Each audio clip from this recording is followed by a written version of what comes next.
देखिए 50 gram bullet is fired into a 10 kg block that is suspended by a long cord so that it can swing as a pendulum. If the block is displaced so that its center of gravity rises by 10 centimeter, what was the speed of the bullet?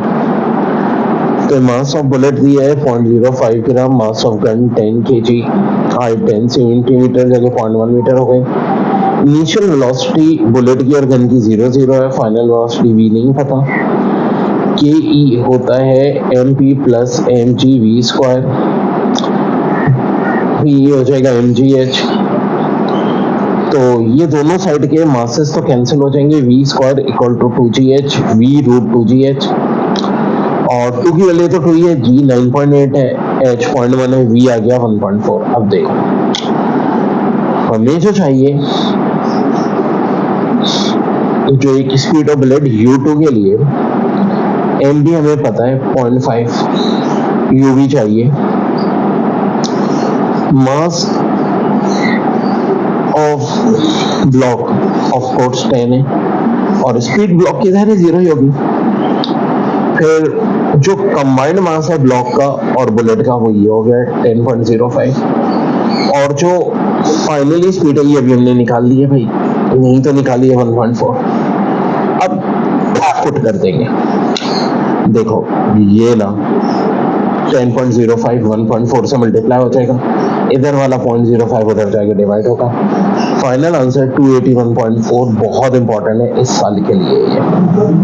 ये कह रहे हैं 70 gram bullet is collide with another ball of mass 140 gram. Question 6 है, the initial velocity of the first bullet is 9 metre पर second to right while the second bullet is cut rest. If the collision were perfectly elastic, what would be the velocity of the two balls after collision? देखो V1 V2 दोनों हमें चाहिए, ठीक है जी, क्योंकि बात कह रहे हैं कि इलास्टिक है तो टू बॉल आफ्टर कोलिजन यानी V1 V2। मास एक का है 70 ग्राम यानी 0.07 kg, दूसरे का है 140 ग्राम यानी 0.14 kg, 1000 से डिवाइड करके। U1 है 9 मीटर पर सेकेंड और U2 रेस्ट पे तो 0 है। अब देखो ये फार्मूला होता है V1 equal to m1 minus m2 divide by m1 plus m2 U1 और 2m2 m1 plus m2 U2।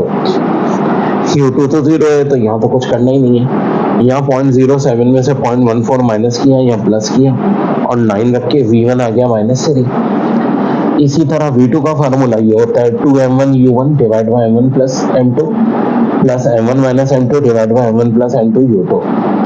यहाँ फिर ये 0 है, यहाँ 9 रखा, ये 2.07 0.14 ये आ गया V2 आपका, कितना आ गया 6 मीटर पर second. This is our answer. A truck weighed, question 7 है, 2500 kg and moving with velocity of 21 meter per second collide with a stationary car weighing 1000 kg. The truck and car moves together after the impact. Calculate their common velocity। यार मास 2500 kg है, दूसरा 1000 kg है, U1 21 metre पर second है, m1 U1 plus m2 U2 equal to m1 plus m2 V होता है।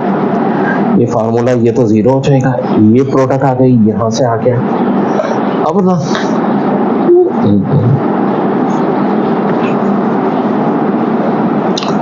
ये हो जाएगा 52,500 डिवाइड बाय 3500, तो सॉल्व करने V फाइनल आ जाएगा 15 मीटर पर second. This is your answer.